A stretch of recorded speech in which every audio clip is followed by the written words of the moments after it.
everyone, it's Lisa.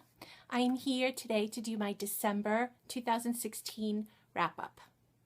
So I read 8 books this month and they were all super books. A great way to close the end of the year. So let's get started with what I read. The first book is Fool Me Once by Harlan Coben. Now this is my first book by Coben and I loved it. I loved the book so much. So the book is about Special Ops pilot Maya, and she is home from duty and she sees her husband on a nanny cam that is in her house. The only thing is her husband was brutally murdered 2 weeks before. So she sees her husband alive, she knows it's him, and she has to figure out what's going on. It was a super story and very hard to put down, very clever story. If you've read anything else by Harlan Coben, I'd love some recommendations because I'd like to read more of his books this year. I enjoyed this one so much. He's a really great writer. The next book I read this year was The Sun is Also a Star, and I got that book also from the library, and I didn't know if I would like it. I knew the story was about 2 people. So we have Natasha, who is a girl that believes in science and facts and nothing about fate or predestination. And then you have Daniel, who's a good son, a good student, but wants to be a poet and absolutely a sweetheart of a character. And so Natasha's family is being deported to Jamaica, and so they meet in the process of the morning, and then they spend the entire day together and end up falling in love. As cheesy as it sounds, it was a really good book. I enjoyed the romance part of it, which I normally don't. It wasn't too much, maybe. It was really sweet, and both the characters were very funny and flawed and relatable. I enjoyed this book very much. Liking this story as much as I did made me wonder if I am actually a hopeless romantic. It wasn't anything phony, or I don't know, it was cheesy enough for me to just love it. So I enjoyed the book and I've seen it around a lot. I'm sure a lot of people give it good reviews too. So I gave that book 5 stars actually. The next book I read was Heartless by Melissa Meyer. And Heartless is about the Queen of Hearts and her story of how she became the bad queen that yells off with your head. I heard this also from the library, but I was in a Secret Santa exchange and my Secret Santa ended up getting this from me, and not only, you know, the book, but it was also a signed copy, which I was very tickled about. So the Queen of Hearts' name is Catherine, but her parents are trying to marry her off to the king.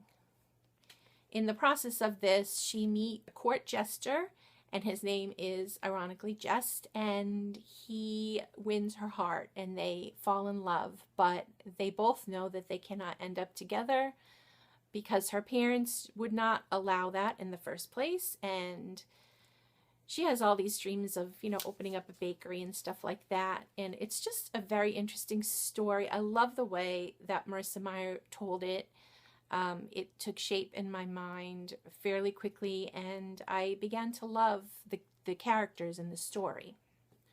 So I gave that 5 stars for this month also. And then another book I read this month was Fairest, also by Melissa Meyer. Melissa Meyer has captivated me in so many ways. I've read all of the Lunar Chronicles except the half books, and so this was one of the half books that told about this story, tells you about Queen Lavanna and how she became the person that she is, the cruel judging queen that she turned out to be. It had love, it had war, it had deceit. It was so very interesting. I did enjoy Heartless better, but I'm glad I read Fairest because I will eventually be reading all of the Lunar Chronicles over. I sped through them this year and I enjoyed them so much. They were so good. The book I borrowed from the library that I still have is My Sister Rosa by Justine Laballestiere. Now, I had on my TBR, I put that I was going to read You by Carolyn Kepnes, and I decided not to finish the book. I only read like a chapter, if that, and I just got a feeling about the book that I just didn't want to read it. I don't know what it was, something about the wording, something about the book itself. I just chose to DNF it, which I don't do often. I usually give it a chance, but for some reason I didn't even give this book a chance. But I wanted to read something similar, so I picked this up, and this book did not disappoint me. This was a book about a 10-year-old girl, Rosa, who ends up being a psychopath. The only person in the story, well, the person who narrates the story, his name is Chi, C-H-E, and this is Rosa's 17-year-old brother. So they're 7 years apart, and Chi ends up basically taking care of Rosa. The parents, which is another interesting part of the story, are very close and very much in love, and so the author was kind of evading that the parents, as a woman, you can love your husband so much, or you can love your children, but it's impossible to have that love for both.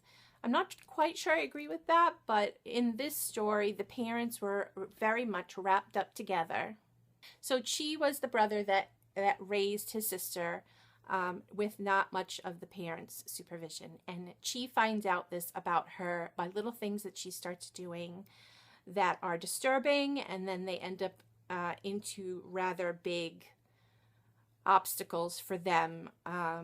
She killed an animal, and her brother was thinking it wouldn't be so much further for her now to kill a person. So the story kept you on your toes the entire time. The story was really, really good, and not scary, but disturbing, mildly disturbing. So this was another book for me. The next book that I read this month is Love That Boy by Ron Fournier. And so it is What Two Presidents, 8 Road Trips, and My Son Taught Me About a Parent's Expectations. And basically, Ron's son has Asperger's, and he was not relating to his son much at all. So they decided to go, well, actually, the mom encouraged them to go on a few road trips to bond together. And what this father learned about his son over the course of that time was really neat to follow and to watch. He got to meet President Bill Clinton. He got to meet President George W. Bush, and in the end quickly met Obama. The book, though, mainly is about any parent and their expectations for a child. The expectations that you have, are they too much? What does it mean when you say you want your children to be happy and that's all that you want for them? Very interesting book, a nonfiction, of course, but I would recommend everyone to read it. It was really, really good. Those were it for my books on my TBR for December, and I was able to fit in a couple of more, which I'm thrilled about. The first one being Book of the Month, Swimming Lessons by Claire Fuller. This book doesn't come out until February, so I wanted to read it ahead of time so that I can give it a review. And this was a story about Ingrid Coleman, and she wrote letters to her husband. They were having a difficult marriage, a very interesting way that they met. He was a college professor, and so that was looked down upon. They did end up getting married and having children, and their marriage was not a good one. So she was writing letters to him and leaving them in certain books around the house. Now, he was a college professor and collected tons of books, and so one of the most interesting parts of the story were the books that she actually left the notes in.